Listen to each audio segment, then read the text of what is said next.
Tuhan memberkati kita, amin. Ada berapa banyak orang-orang diberkati Tuhan hari ini? Haleluya. God bless. Saudara, saya percaya saudara yang namanya Jumat Agung, yang namanya Paskah, bukan hanya sekedar suatu hari di mana kita mengalami hari libur, hari yang berbeda. Tapi memang itu adalah hari yang sungguh sangat berbeda, saudara. Tanpa itu kita tidak bisa ada sampai hari ini, amin. Nah saudara, hari Jumat kemarin kita bicara soal heal and restore. Ini dalam satu seri sampai dengan hari Minggu ini Paskah, heal and restore. Kalau hari Jumat kemarin saya banyak bicara tentang healing, kesembuhan. Saudara, ternyata hari Jumat kemarin ada satu orang disembuhkan dan memberi kesaksian kepada kita. Bagaimana ketika dia duduk, dia merasa itu tekanan yang dahsyat di perutnya, saudara ya. Dan ternyata ketika dikatakan ada bagian yang perut yang sakit, didoakan terjadi kesembuhan. Dan sampai hari itu dia mengalami kesembuhan yang luar biasa. Dan dia sharing, saudara. Bersyukur untuk sharingnya, terima kasih. Ya, Ibu Lisa, ada hadir? Oh di bawah, oh ada di situ. Saya kira di Aero Kids. Oke, puji Tuhan udah ada yang petugas di sana. God bless. Haleluya.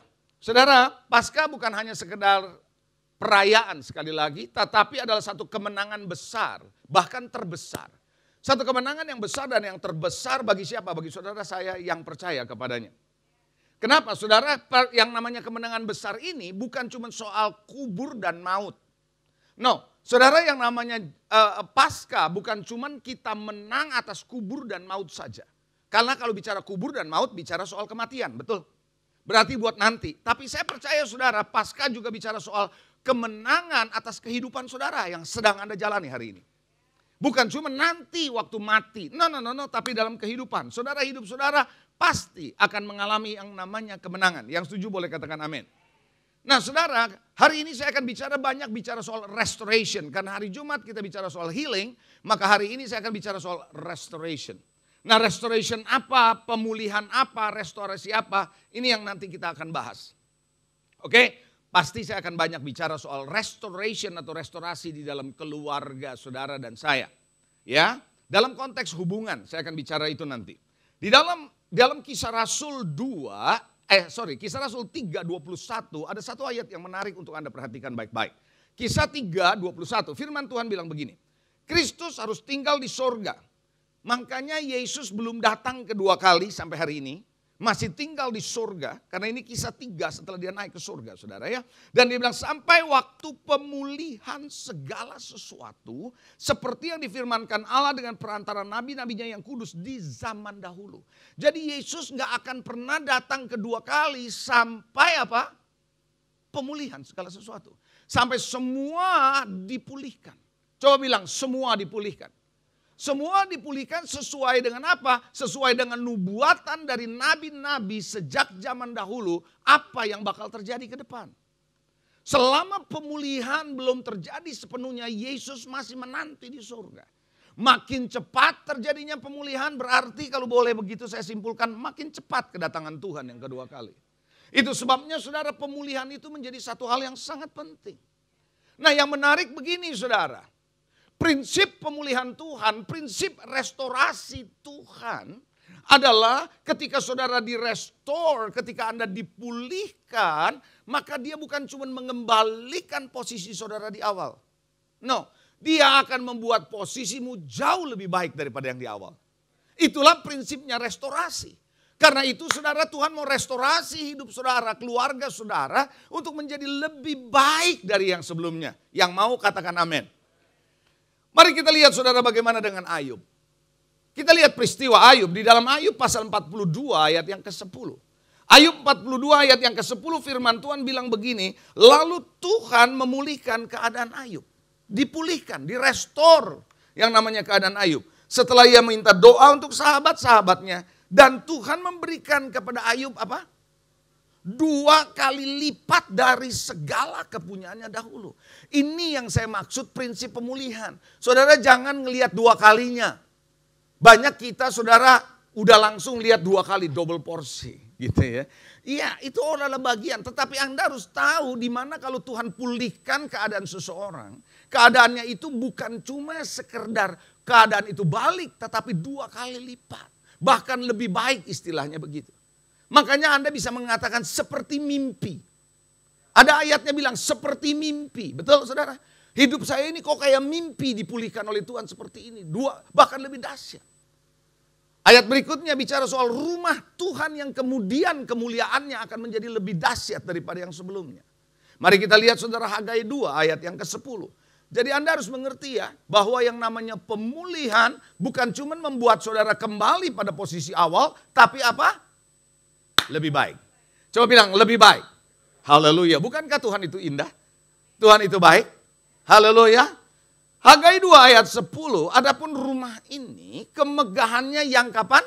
Kemudian akan melebihi kemegahannya yang semula, firman Tuhan semesta alam. Dan di tempat ini aku akan memberi damai sejahtera, demikian firman Tuhan semesta alam. Jadi Bapak Ibu Saudara, selalu kalau Tuhan merestorasi hidup saudara, memulihkan hidup saudara dan saya, secara khusus hari ini saya bicara soal pemilihan hubungan dalam rumah tangga.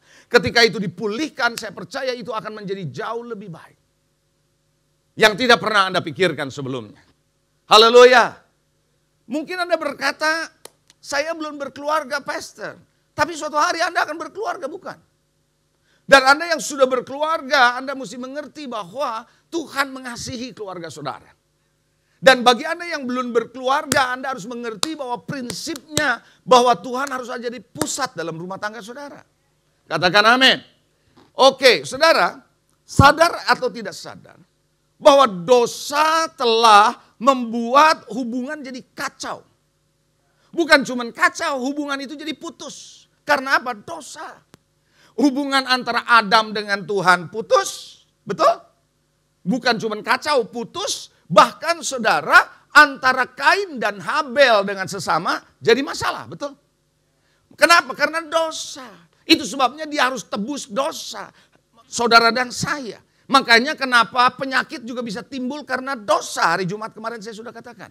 Makanya Tuhan sebelum menyembuhkan orang, dia bilang dosamu sudah diampuni. Betul saudara? Nah, saya mau ajak saudara perhatikan baik-baik ya. Di hari-hari terakhir kalau Anda belum berkeluarga ataupun yang sudah berkeluarga, perhatikan baik-baik. Kalau Anda belum berkeluarga kan berarti Anda anak dari orang tua, betul? Pasti Anda nggak tiba-tiba datang begitu aja, boom, nggak ada orang tua, nggak ada begitu. Ya, berarti Anda juga ada bagian dari keluarga. Nah, Anda harus perhatikan baik-baik saudara. Salah satu hal yang sangat penting untuk Anda perhatikan di akhir zaman. Siap? Iblis menyerang rumah tangga dalam konteks hubungan. Itu sangat dahsyat di hari-hari terakhir ini. Kenapa? Dia mau hancurkan keluarga. Kalau keluarga porak-poranda, hubungan ayah dengan suami istri, orang tua dengan anak problem, maka rumah tangga berantakan. Kalau rumah tangga berantakan, gereja pasti rusak. Karena gereja isinya adalah keluarga. Betul atau tidak? Mari kita lihat Markus 3. Hubungan itu yang paling banyak saudara diserang.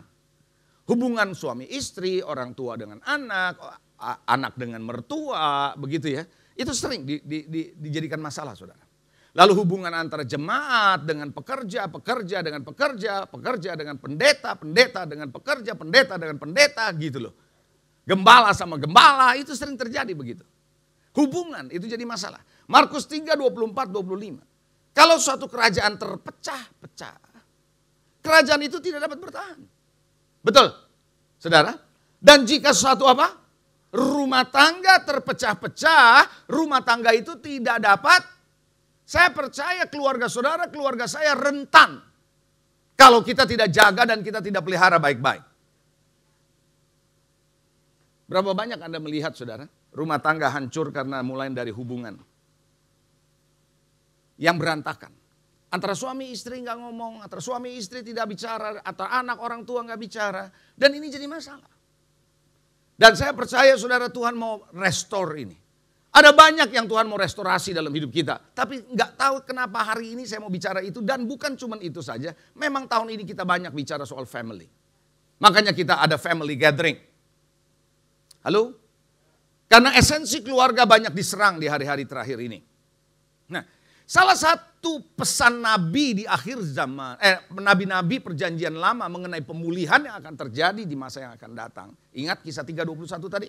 Bahwa pemulihan akan terjadi sesuai dengan pesan Nabi-Nabi, betul ya? Yaitu di Maleakhi 4 ayat 6, ayat yang sangat terkenal. bahwa hati bapak-bapak akan kembali berbalik kepada anak-anaknya dan hati anak-anaknya akan kembali kepada bapak-bapaknya. Saudara, berarti akan ada apa? Relationship from the heart. Saudara, hubungan itu bisa fake. Coba bilang fake, palsu. Saudara bisa palsu hanya kelihatan di luar, di permukaan. Itu bisa seperti itu. Nah saudara, tetapi yang Tuhan mau adalah hubungan itu from heart to heart. Ikatan dari hati ke hati. Bukan cuma ada di permukaan. Ayah, ibu, suami, istri bisa juga punya hubungan yang fake. Yang palsu, yang kelihatan di permukaan. Tapi hati tidak ada connection sama sekali. Satu rumah, satu kamar tidur, tapi tidak ada connection from the heart. Gereja juga sama. Di dalam gereja kita satu dalam gedung ibadah, tapi belum tentu connected from heart to heart. Anda mengerti maksud saya? Nah oleh karena itu saudara yang dikasihi, Tuhan mau kembalikan hati Bapa. Dimulai dari Bapa kembali hatinya kepada anak. Artinya Bapa mulai memperhatikan anaknya dan anak akan kembali kepada bapak-bapaknya. Dan kalau ini sudah terjadi, saya percaya saudara akan ada blessing di rumah tangga saudara. Kalau rumah tangga Anda sudah ada blessing, saya percaya hidup saudara adalah hidup yang diberkati Tuhan. Dan Anda akan siap melayani bersama dengan keluargamu. Bersama keluargaku melayani Tuhan. Bukankah itu yang indah saudara? Haleluya. Saudara, Yohanes pernah berkata, Rasul Yohanes berkata bahwa kepada anak-anak rohaninya, yang ku kehendaki cuma satu, bahwa anak-anakku nanti biasa tetap melayani Tuhan. Ada di dalam Tuhan, saudara. Amin? Oke. Saya memberikan Anda beberapa quotes yang bukan dari saya. Yang bukan dari saya. Nanti saya akan kasih tahu yang mana dari saya. Yang bukan dari saya akan kasih Anda quotes. Quotes yang pertama, nanti Anda akan lihat saudara. Quotes yang pertama, karena pakai quotes itu kadang-kadang lebih enak saudara ya. Ngertinya gampang. Quotes yang pertama, hubungan itu seperti sebuah rumah. Ketika lampunya putus dan rusak, Anda tidak pergi membeli rumah baru. Anda cukup memperbaiki apa? Ini masuk di akal nggak? Bener nggak? Saya kasih tahu saudara, suami istri, keluarga, anak, orang tua. Kalau di rumah ada masalah hubungan, jangan pindah rumah. Paham gak nih? Kalau Anda punya masalah dalam hubungan suami istri, jangan cari pasangan baru. Yang ini setrumnya kok lebih kenceng daripada yang di rumah. Kok kalau saya lihat dia ada aura yang menarik. Sebenarnya ada masalah di hubungan saudara. Jangan cari rumah baru, jangan cari pasangan baru. Halo? Ayat yang mengatakan yang lama sudah berlalu, yang baru sudah datang, itu soal pertobatan. Bukan soal pasangan baru, ngerti enggak? Tapi saya sering dapati begitu loh saudara, karena masalah keluarga di rumah tangga ada masalah, dia kabur pindah ke rumah yang lain. Karena apa? Karena hubungannya tidak mau diberesin. Baik suami, baik istri, baik anak, baik orang tua nggak mau diberesin. Lalu ngomongnya gampang, waktu akan menyelesaikan. Tapi waktu nggak pernah menyelesaikan persoalan saudara, itu masalahnya. Waktu cuma berjalan saja, amin.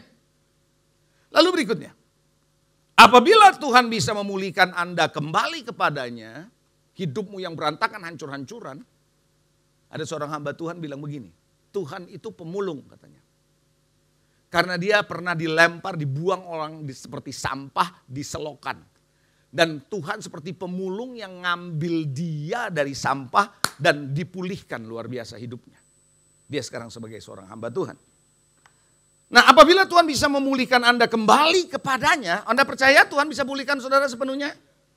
Tidak ada satu hubungan pun kalau begitu yang tidak mungkin bisa dipulihkan dong. Loh hidup saudara aja bisa dipulihkan, masa hubungan saudara gak bisa dipulihkan? Yang bener aja. Is that right? Pikir baik-baik saudara. Cak Lontong bilang, mikir. Kalau saya bilang, renungkan baik-baik. Amin. Kalau Tuhan bisa ubah hidup saudara, bisa ubah saya, bisa memulihkan hidup saya, masa hubungan keluarga gak bisa dipulihkan? Terlalu kecil buat Tuhan. Cuma kita kadang gak mau, itu masalahnya. Nah, saya akan kasih Anda kutipan dari seorang hamba Tuhan bernama Rick Warren. Rick Warren pernah berkata begini, memulihkan sebuah hubungan selalu lebih bermanfaat daripada melarikan diri dari hubungan itu. Paham gak nih saudara?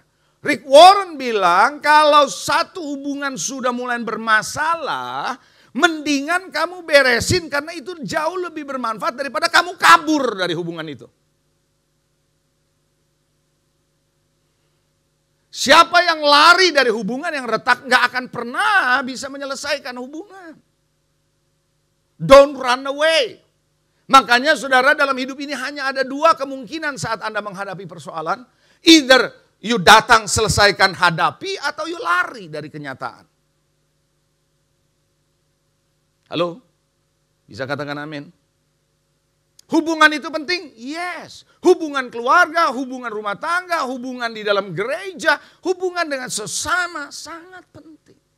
Karena lewat hubungan mengalir kehidupan. Lewat hubungan mengalir yang namanya kasih. Dalam hubungan mengalir yang namanya perasaan, emosi. Dalam hubungan mengalir yang namanya nilai-nilai. Dalam hubungan mengalir yang namanya kepedulian. It's all in relationship. Halo? Amin? Coba yang mengikutin saya sejauh ini, lambaikan tangan, God bless. Nah, yang ini quotation dari saya. Gak sempat ditulis.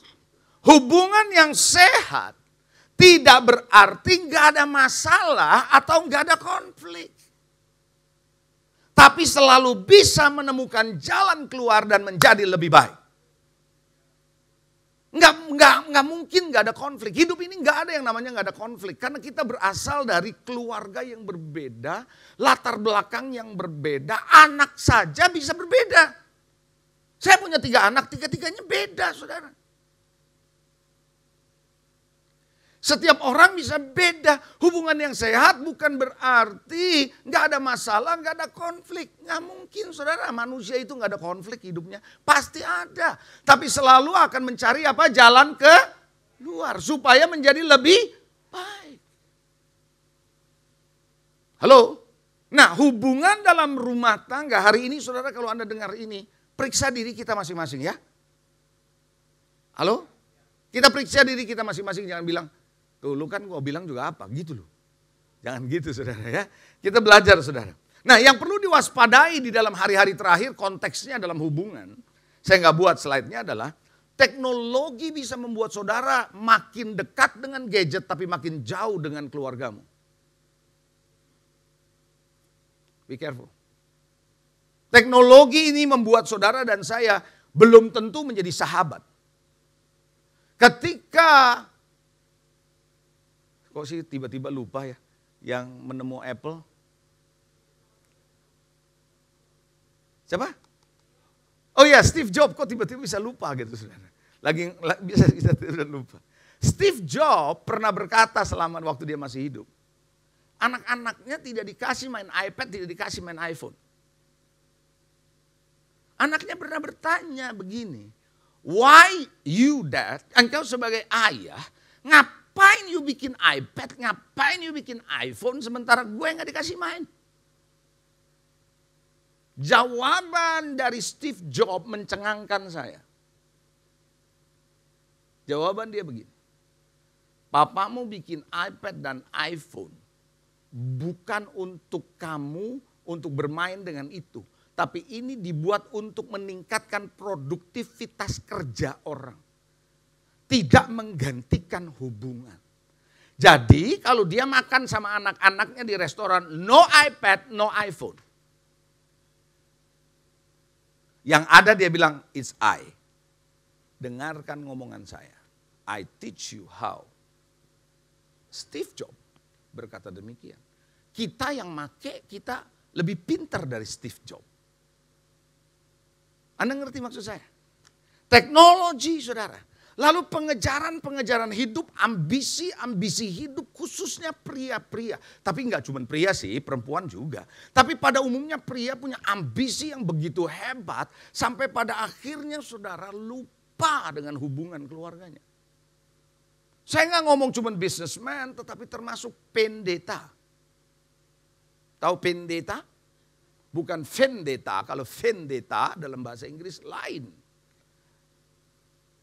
Tuntutan kerja, tanggung jawab yang begitu rupa sampai Anda nggak punya waktu dalam membangun hubungan. Akhir zaman akan Anda, kan kemarin itu pernah saya khotbah, bagaimana Mesir membuat bangsa Israel jadi diperbudak, menjadi pahit hidupnya, diminta hasilnya tetap sama tapi bahan bakunya dikurangin, ngerti gak? Akhirnya kerja lebih cepat, kerja lebih banyak, waktu lebih banyak. Karena mau mengejar jumlah target output. Tapi bahannya dikasih sedikit. Hari-hari ini juga seperti itu saudara. Anda akan kejar karena Anda sudah kepalang masuk dalam satu gaya hidup. Membuat Anda untuk terus kejar itu. And you have no time. Makanya kan ada orang yang bilang begini saudara, seorang ya pemimpin, salah satu pemimpin spiritual lah, saya nggak sebut namanya. Dia berkata bahwa manusia itu lucu. Mereka mengejar uang dengan mengorbankan kesehatannya. Untuk hanya menemukan suatu hari kelak ketika uangnya banyak, dia korbankan uangnya untuk kesehatannya.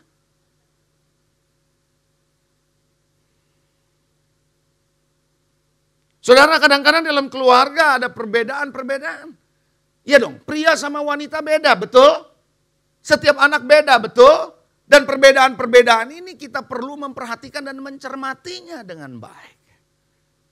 Nanti di akhir khotbah saya akan tayangkan kepada saudara satu video klip yang menjelaskan dan menceritakan pengalaman anak-anak dengan orang tuanya. Biar itu bisa jadi berkat buat saudara. Keluarga-keluarga. Halo? Kita lihat slide berikutnya. Membangun dan memelihara hubungan merupakan hal yang esensial bagi manusia. Supaya bisa menjadi sehat, utuh, bahagia, produktif. Saudara, Anda nggak bisa fokus bekerja kalau keluargamu berantakan. Betul nggak saudara? Anda nggak bisa saudara berdoa sungguh-sungguh kalau keluargamu berantakan. Betul nggak saudara?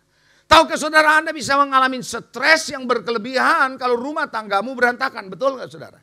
Sadar atau tidak sadar saudara, salah satu penyebab dari sakit jantung koroner bukan cuma sekedar makanan tapi stres. Makanya jangan heran anak-anak muda banyak yang ngalamin penyakit jantung di hari-hari ini. Kenapa? Karena stressful life. Itu yang maunya Mesir membuat saudara stres, pahit hidupnya. Tapi Anda lupa bahwa Allah adalah penyedia segala sesuatunya. Jehovah Jireh, ada amin saudara. Dia Allah yang menyediakan semuanya dalam hidup kita. Nah hari ini saya akan coba langsung bicara soal landasan dalam pemulihan hubungan saudara dalam rumah tangga. Apa yang Anda perlu lakukan? Are you ready? Siap? Halo? Anda masih bernafas? Anda siap ya? Oke. Yang pertama adalah hubungan yang baik dan sehat dengan Tuhan. Tidak mungkin saudara keluarga bisa dipulihkan kalau nggak ada atau salah satu keluarga yang nggak mau cari Tuhan. Pastikan keluarga Anda terus melatih diri untuk mencari Tuhan. Hubungan Anda dengan Tuhan harus sehat.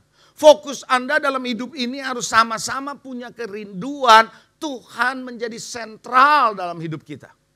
Baik dalam hidup orang tua, baik dalam hidup anak, baik dalam hidup mertua, baik hidup dalam menantu, baik dalam kehidupan rumah tangga. Ini harus tahu bahwa solving problem kita, SOP-nya, standard operating procedures-nya adalah Alkitab.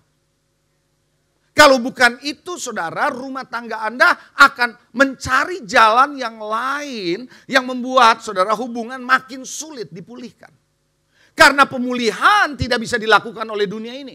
Saya ulangi, pemulihan dalam hubungan tidak bisa dilakukan oleh dunia ini. Tidak bisa dilakukan oleh duit saudara. Tidak bisa dilakukan oleh posisi saudara. Tidak bisa dilakukan oleh jabatan saudara. No, pemulihan hanya bisa dilakukan oleh darah Yesus, Yesus Kristus, Roh Kudus, Tuhan, pencipta langit dan bumi dan menciptakan saudara.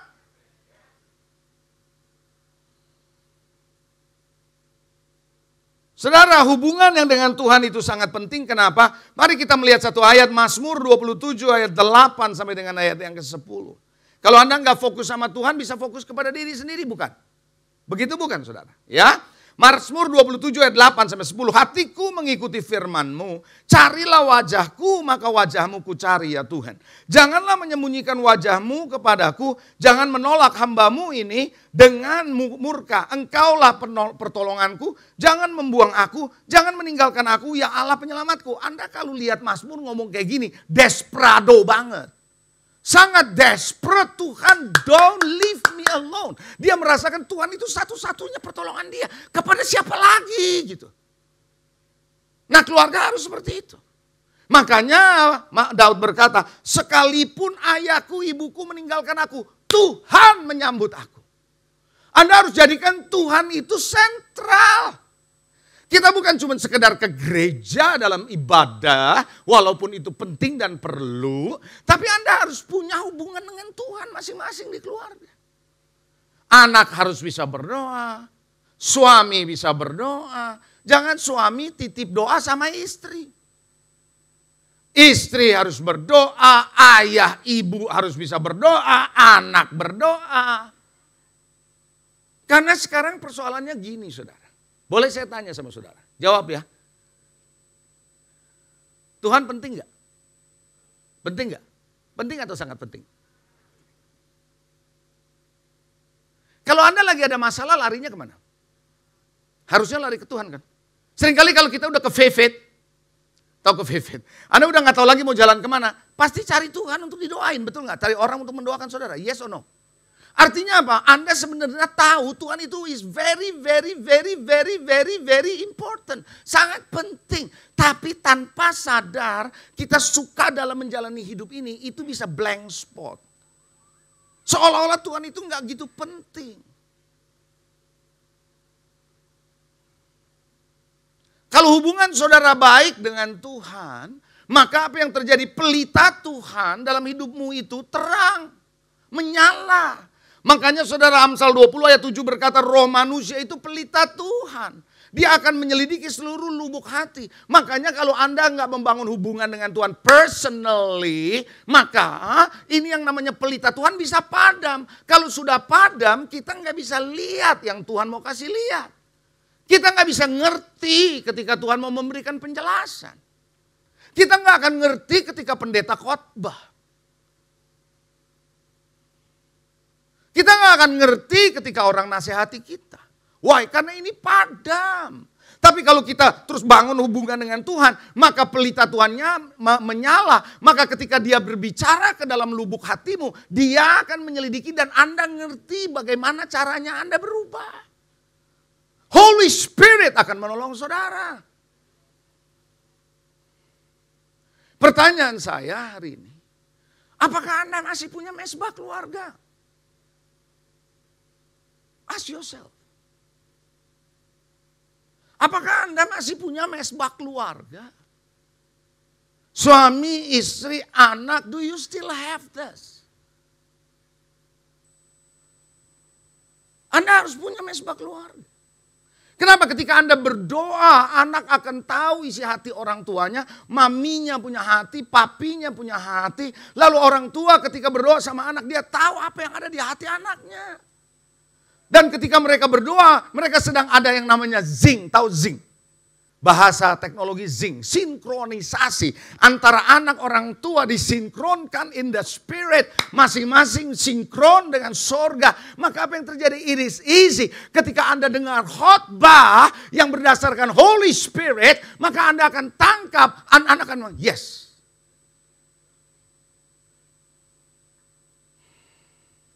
Paham? Itu sebabnya orang tua, ini kesempatan buat saya untuk ngomong. Orang tua yang dikasihi Tuhan. Jangan serahkan anakmu yang masih kecil hanya kepada tim guru Aero Kids. Karena Anda pikir selesai tugas saya kalau saya taruh di Aero Kids. Nah. Bagian Anda adalah sebagai orang tua yang mendidik anakmu dari kecil. Anda tahu tiap hari. Dan Anda harus belajar untuk mengantarkan anak-anakmu ikut hadir dalam Aero Kids.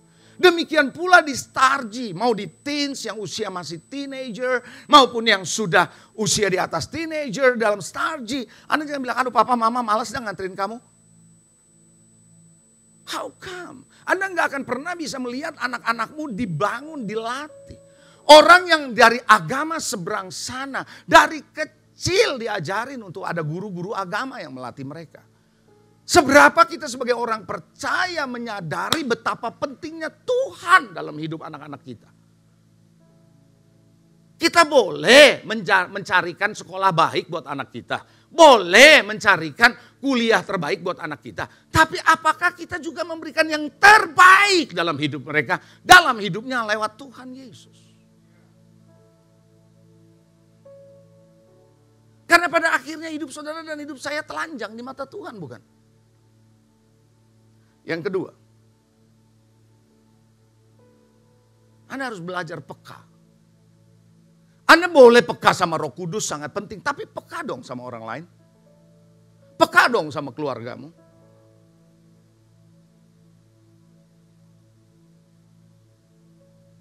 Ketika di podcast, waktu ada di acara Switch, pasangan suami istri, Pak Kristo dengan istri, Bu Merlin. Kesaksiannya jelas. Jadi dia akan menahan, istrinya akan menahan untuk tidak bertanya sesuatu ketika dia tahu suaminya mungkin lagi bermasalah. Atau lagi ada problem di keluarga. Atau di keluarga, di dalam pekerjaan. Karena itu bisa menjadi masalah. Walaupun pertanyaannya biasa, tapi jadi bisa masalah. Artinya apa? Itu peka.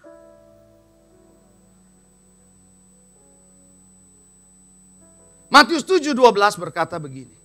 Segala sesuatu yang kamu kehendaki supaya orang perbuat kepadamu, perbuat demikian juga kepada mereka. Itulah isi seluruh hukum Taurat dan kitab para nabi. Jadi kalau Anda nggak mau orang lain lakukan sesuatu pada Anda, jangan lakukan itu pada orang lain. Bahasa papa saya, mau dengar bahasa papa saya? Jangan cubit orang kalau lo nggak mau dicubit orang. As simple as that. Jangan katakan sesuatu yang buruk, yang gak enak di telinga orang lain. Kalau kamu gak mau dengar itu baru di telingamu sendiri. Artinya apa? Anda harus toleran. Coba bilang toleran. Toleran itu artinya Anda tahu kelemahan, Anda tahu kelebihan orang dan Anda terima apa adanya. Toleran tidak sama dengan kompromi ya. Kompromi artinya Anda mengkompromikan values, mengkompromikan nilai, mengkompromikan kebenaran. No, kita tidak kompromi itu, tapi kita mesti toleran. Istri punya kelemahan, suami punya kelemahan, anak punya kelemahan, mama papa punya kelemahan. And kita harus accept it. Kalau enggak kita mau menang sendiri, enggak toleran saudara. Toleran itu artinya apa? Menghargai manusia sebagai manusia. Kalau bahasanya Pak Jokowi, memanusiakan manusia. Jangan lihat duitnya, jangan lihat jabatannya, jangan lihat posisinya.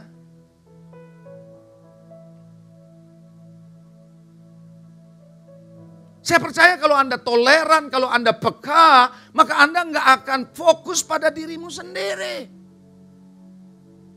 Nah kalau itu semua lakukan keluarga lakukan itu, saya percaya pemulihan akan terjadi. Katakan amin. Terakhir ketiga, karena waktu.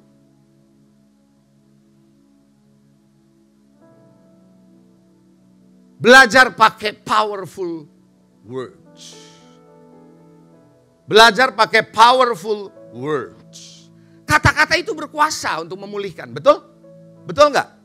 Makanya Amsal 18:21 bilang apa? Hidup dan mati dikuasai oleh lidah. Siapa yang suka menggemakannya akan memakan buahnya. Kira-kira saya dulu pernah dapat penjelasan begini waktu saya renungkan.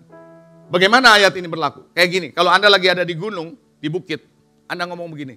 Halo, halo, halo, Halo, balik lagi ke saudara. Ekonya balik. Waktu Anda bilang begini, tololu. Dengar apa-apa? Tololu gitu. Kita sendiri yang makan ngomongan kita. Kalau kita bilang, you are blessed. Kita diberkati. Kita makan buahnya sendiri. So hati-hati dengan ngomongan saudara. Tapi kalau Anda pakai this powerful words. Saya lebih suka ngomong powerful words. Kalau orang dunia bilang magical words. Karena di dalam Tuhan tidak ada magic-magican. Yang ada powerful. Karena kerajaan Allah bukan terdiri hanya perkataan tapi kuasa. Apa itu? Berapa banyak sih Anda dengar laki-laki ngomong sorry?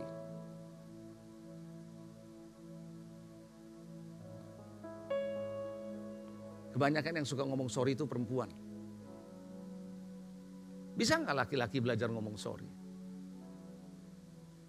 Walaupun Anda sebenarnya nggak sepenuhnya salah. Why is it so difficult to say sorry? Sorry, saya salah. Belajarlah berkata sorry, maaf. I'm wrong. Kita diajarin saudara dari orang tua zaman dahulu kala. Di masa purba kala. Laki-laki strong tidak boleh bilang salah.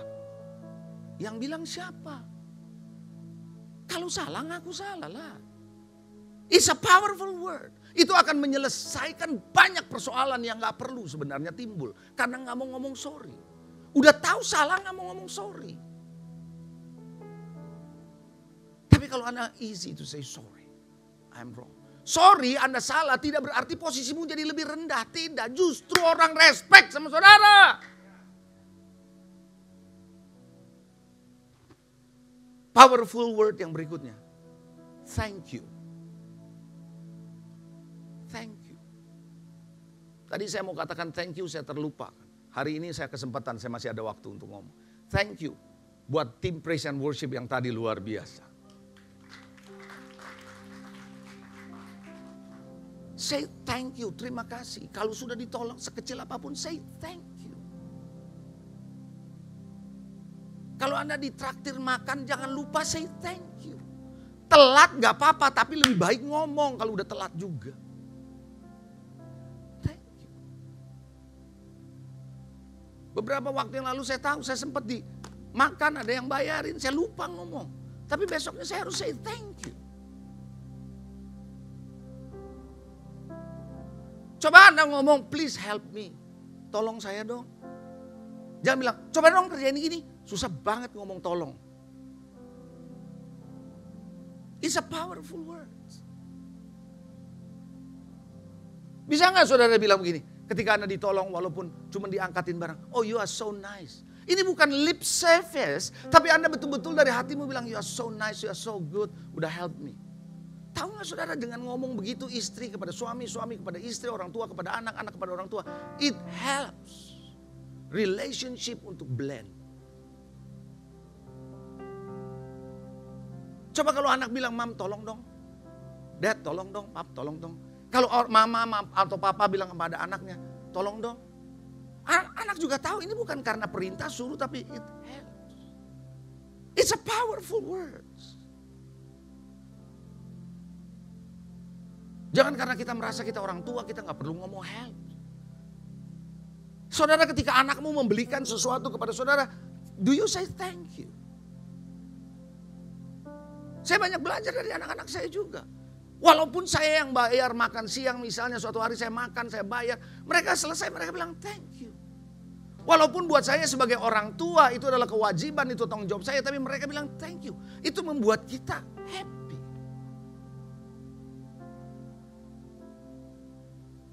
Bisa nggak saudara suami-suami, khususnya saya ngomong suami-suami, yang berat mulutnya itu laki-laki. Nggak tahu kenapa laki-laki itu berat kalau ngomong ini. Sama istrinya bilang, I love you. Aduh geli gue gitu. Maksudnya apa? Ngomong sama istri I love you, gue geli gitu saudara.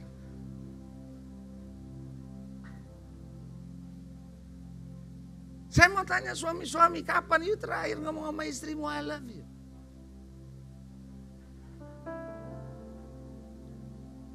Saya ngomong boleh belak-belakan di sini.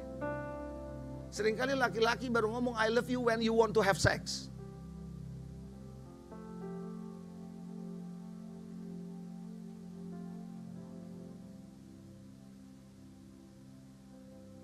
Gak tahu kenapa. Karena kita dididik secara salah oleh orang tua, dididik zaman penjajahan.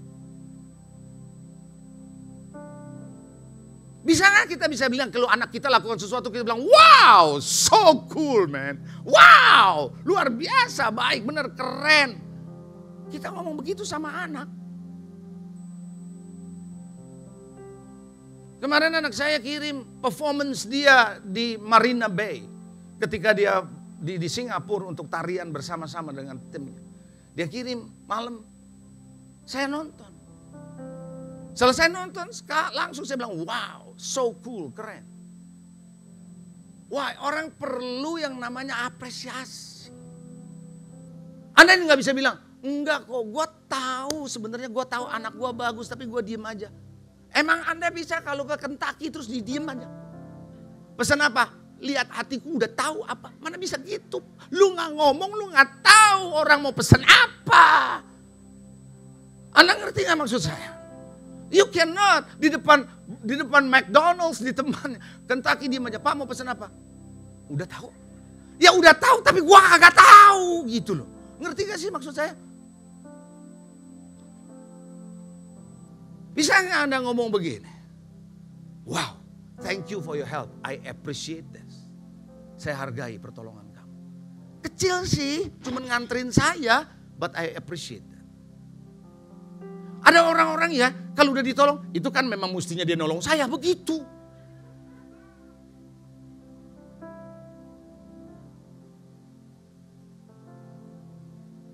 Ada satu kata yang seringkali saudara, orang saya nggak menempatkan orang lain lebih hebat dari kita.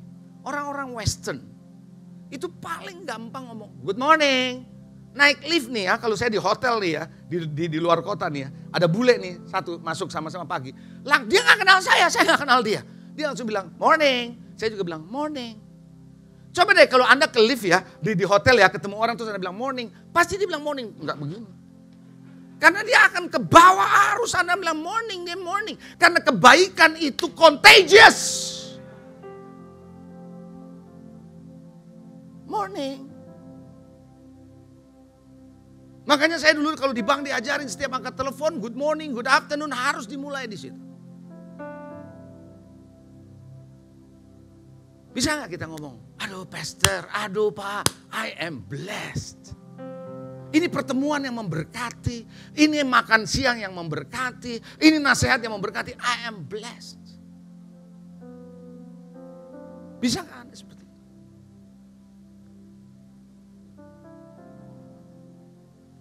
Saya percaya pagi hari ini Tuhan akan pulihkan saudara. Jangan kemana-mana. I will back after these messages. Jangan kemana-mana, saya akan kembali setelah pesan-pesan berikut ini. Kita akan saksikan tayangan video yang merupakan orang-orang kita sendiri dari jemaat ini yang diberkati dan memberkati dan memulih dan merasa dipulihkan dalam hidupnya, dalam hubungannya dengan keluarganya. Are you ready? Oke.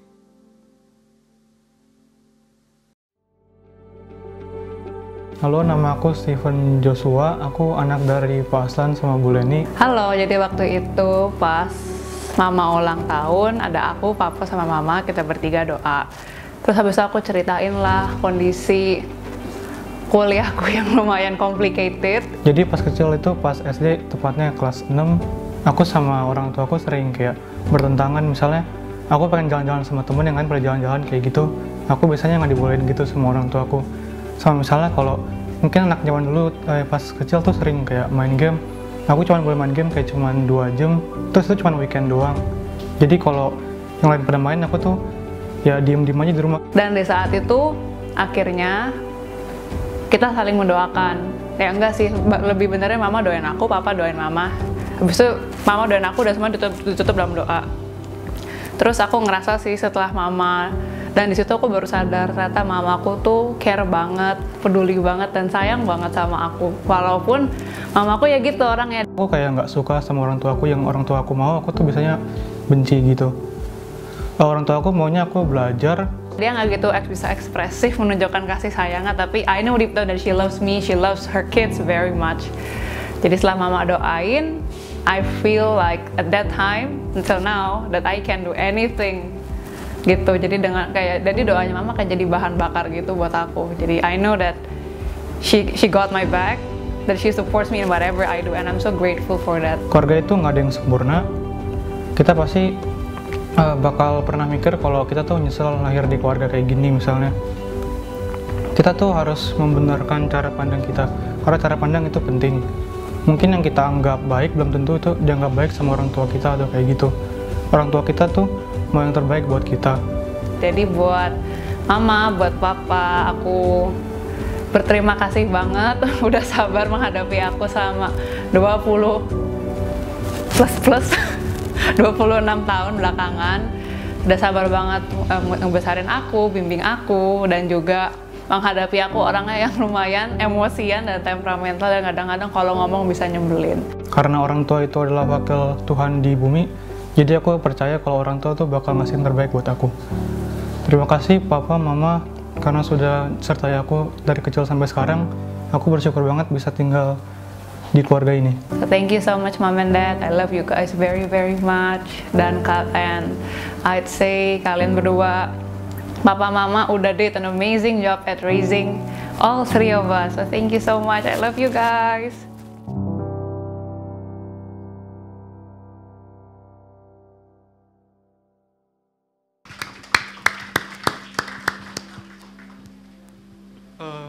Aku mau say thank you buat mama papaku sama semua orang tua yang ada di sini, udah menyertai anaknya, melindungi anaknya. Mungkin orang zaman sekarang kayak pikir itu emang orang tua harusnya kayak gitu, bare minimumnya emang kayak gitu. Cuman yang aku lihat tuh banyak orang tua juga yang nggak bisa kayak gitu semuanya. Misalnya kayak sesimpel ya nemenin anaknya gitu makan, atau mungkin orang kira kayak soalnya kalau anaknya sakit ya orang tua emang harus antar ke rumah sakit. Cuman nggak semua orang tua bisa kayak gitu. Jadi aku bersyukur banget bisa punya orang tua kayak orang tuaku. Haleluya.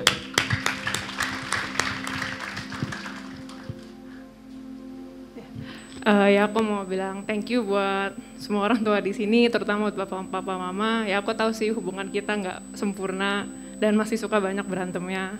Tapi aku appreciate banget yang papa mama udah lakuin, dan ya aku sayang sama kalian. Jadi ya jangan malu to say that I love you ke parents kalian. Haleluya.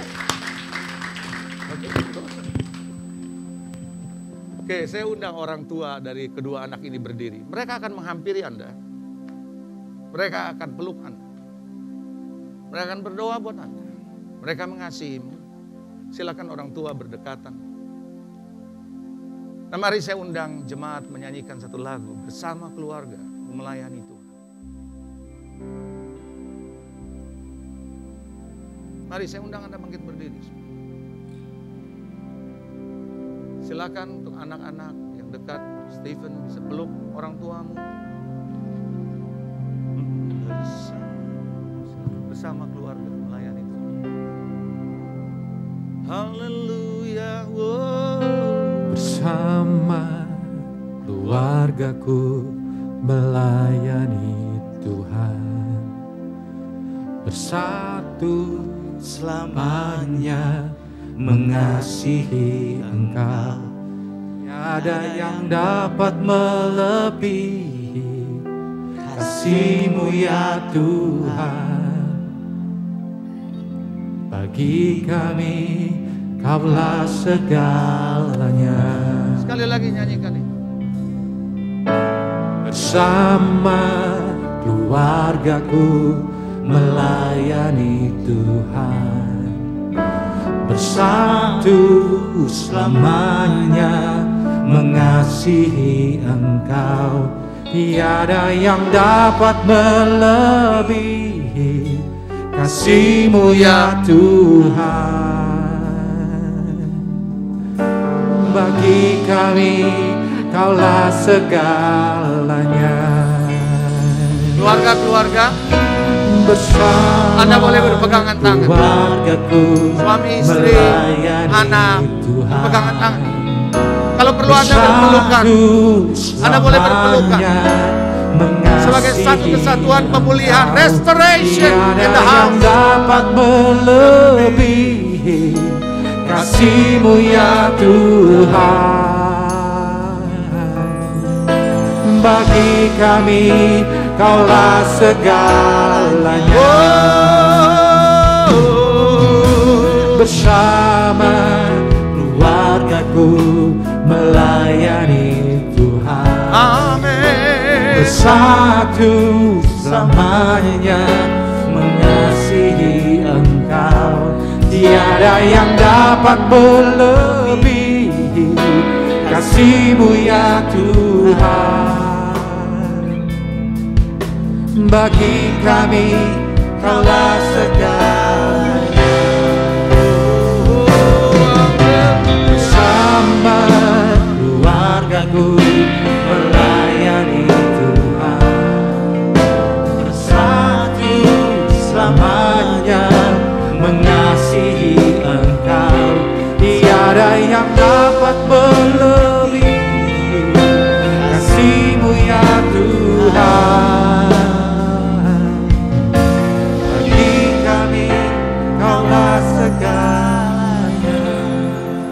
Orang tua yang dikasihi Tuhan, berbahagialah kalau engkau punya anak yang menyadari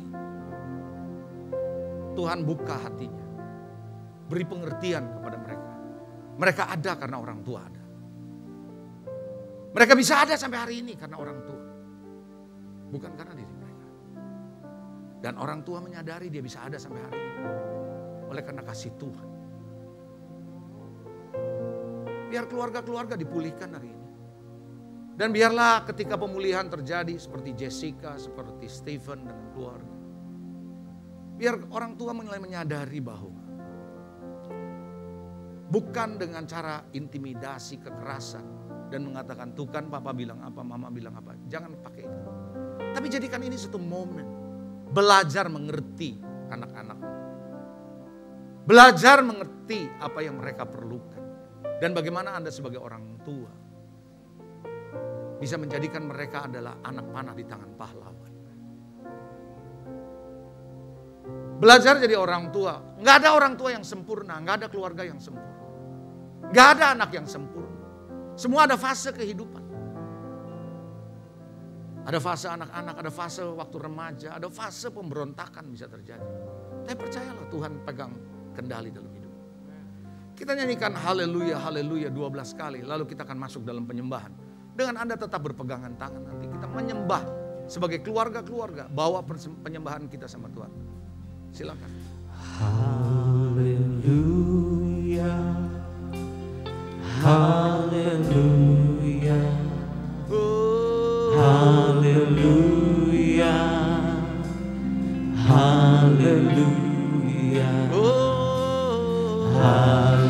haleluya, Amin. haleluya, Haleluya. haleluya, haleluya. Glory.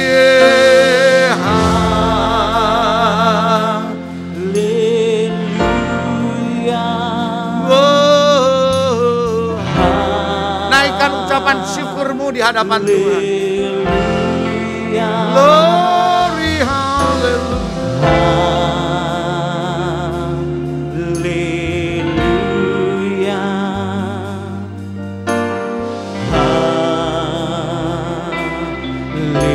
Nyanyikan sekali lagi, kita masuk dalam penyembahan.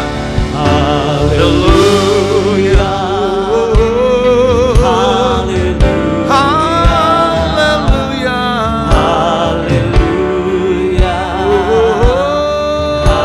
haleluya, Jesus. haleluya, Oh. haleluya, haleluya.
naralamo, haleluya. Sinayanaro, we worship you, Lord. Sinayalayandoralaya, we worship. Ajaib Engkau Tuhan. Glory, hallelujah. Sheramalayana ranayana sade. Mari sembah Dia dari hati. Keluarga-keluarga sembah Dia. Ucapkan syukur di hadapan Tuhan. Hallelujah, uramase. Glory, hallelujah.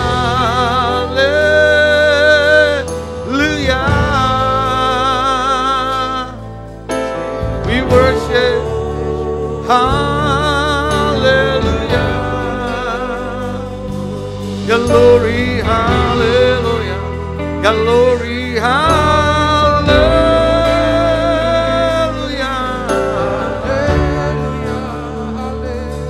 Hallelujah. Aku menyembah-Mu Tuhan. Biar keluarga-keluarga ada dalam hadirat-Mu.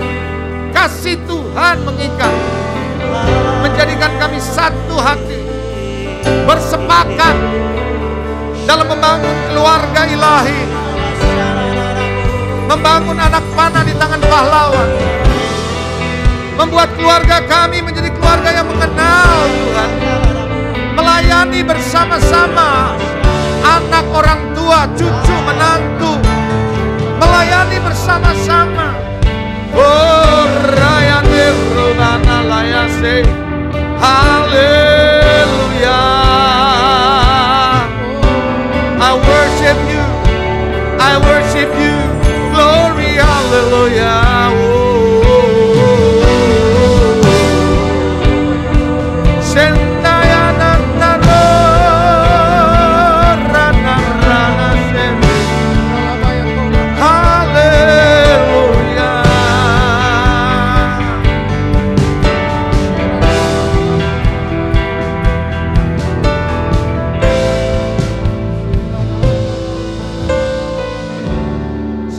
Akhiri, ada satu yang Tuhan ingatkan di hati saya.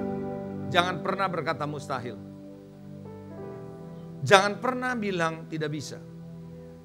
Karena engkau mengecilkan kemampuan Tuhan. Jangan berkata tidak mungkin terjadi. Pagi hari ini Holy Spirit is in this room.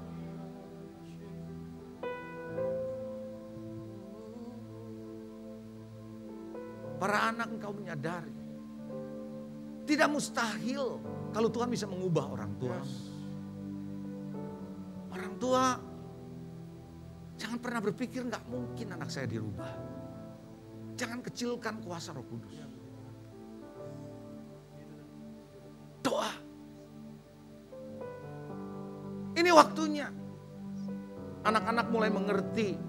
Orang tua punya bahasa yang berbeda dalam mendidik kalian. Tapi engkau tahu kenapa mereka lakukan itu.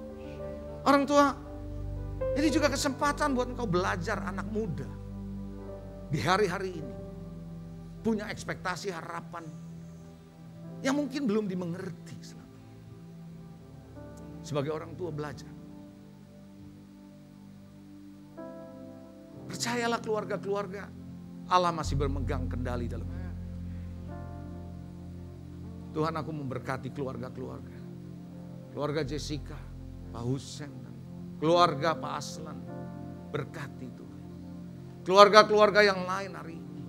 Yang hadir bersama anak mereka. Bersama keluarga mereka utuh ataupun tidak utuh, hari ini aku berdoa. Your blessing is upon them. Blessing upon blessing, favor upon favor. Terjadi dalam hidup mereka. Grace upon grace. Biar kasih Tuhan memenuhi keluarga ini. Keluarga-keluarga di gereja ini akan menjadi keluarga-keluarga yang diberkati. Keluarga-keluarga gereja ini akan menjadi keluarga-keluarga yang bahagia. Keluarga yang penuh dengan damai sejahtera. Keluarga yang akan membangun rumah tangga di dalam kasih Tuhan. Firman Tuhan akan ada di dalam keluarga-keluarga ini di gereja ini.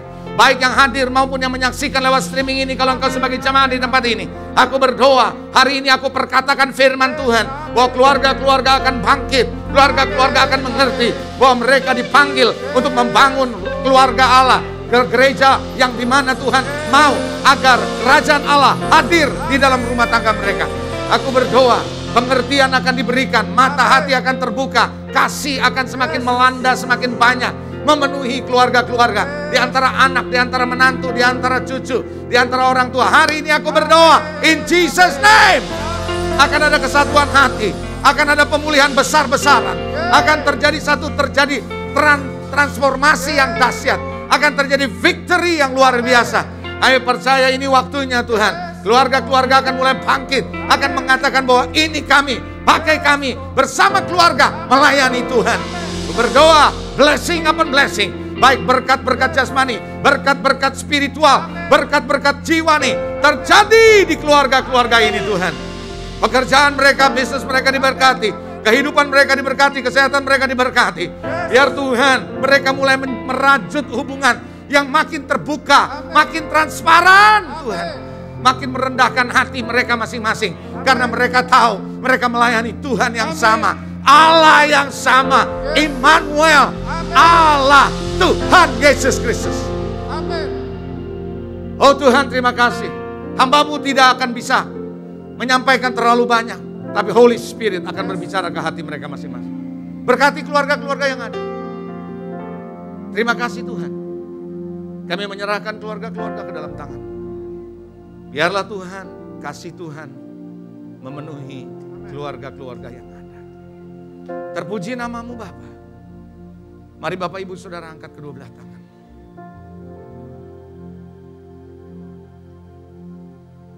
Biar kasih yang besar dari Allah Bapa memenuhi kehidupan. Kasih di dalam Yesus Kristus menyelamatkan.